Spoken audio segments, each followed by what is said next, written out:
വർഷങ്ങളോളം നമ്മളെ off road driving ആസ്വദിച്ചിരുന്ന അങ്ങാടിപ്പുറം വളാഞ്ചേരി റോട്ടിൽ പെട്ടെന്നാണ് ഒരു ദിവസം ഓഫ് റോഡ് പ്രേമികളൊക്കെ നിരാശരാക്കിക്കൊണ്ട് റോഡ് നേരാക്കാൻ വേണ്ടിയിട്ട് ഒരു ടീമോട് വരുന്നത്.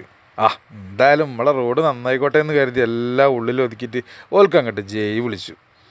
റോഡൊന്ന് ടാറ് പറഞ്ഞ് സെറ്റാക്കി വന്നപ്പോൾ എല്ലാവർക്കും പെരുത്ത് സന്തോഷം.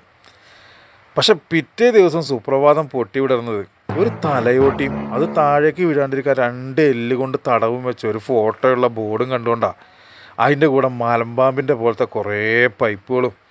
ഒന്നുകൂടെ നോക്കിയപ്പോൾ ദാ കിടക്കണ പട്ടാളക്കാർ യുദ്ധത്തിനെ കൊണ്ടുവന്ന പോലത്തെ ഇരുമ്പിൻ്റെ ചക്രങ്ങളൊക്കെ ഉള്ള ഒരു കുന്ത്രാണ്ടം. പിന്നെ ഓലൊരു ഒന്നൊന്നര പെർഫോമൻസ് ആയിരുന്നിട്ടാ. കുജ്ജു കുത്തണു, റോഡ് പൊളിക്കണു, പൈപ്പ് ഇടണു, ഇരുമ്പിൻ്റെ ചക്രം ഇങ്ങനെ റോട്ടിലിങ്ങനെ വരച്ചിട്ട് റോഡ് വിണ്ട് കയറണു, എല്ലാം കൂടി ജഗ പോക. ചൂടാറാത്ത ടാറ് കുത്തി പൊളിച്ചിട്ട് പോലെ ഇങ്ങനെ ഡാൻസ് കളിക്കണ കാണാൻ തന്നെ രസമായിരുന്നിട്ടാ. നാട്ടുകാരതെല്ലാം കണ്ടുകൊണ്ട് നെഞ്ചു പൊട്ടി.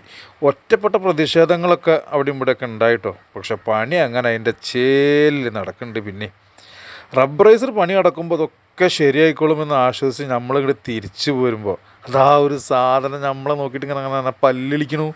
ഇജൊന്ന് വേഗം റോഡിൻ്റെ ബാക്കി പണി കൂടെ തീർക്ക്, എന്നിട്ട് വേണം നമ്മളെ ഈ മണ്ണിൽ മറമാടാൻ വേണ്ടിയിട്ട് റോഡിൻ്റെ നടുക്ക കൂടി തന്നെ ഒരു തോട് ഇങ്ങോട്ട് പണിയാൻ.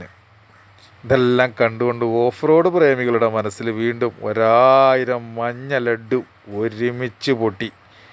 നമ്മുടെ നാടിൻ്റെ ഒരു ഗതി.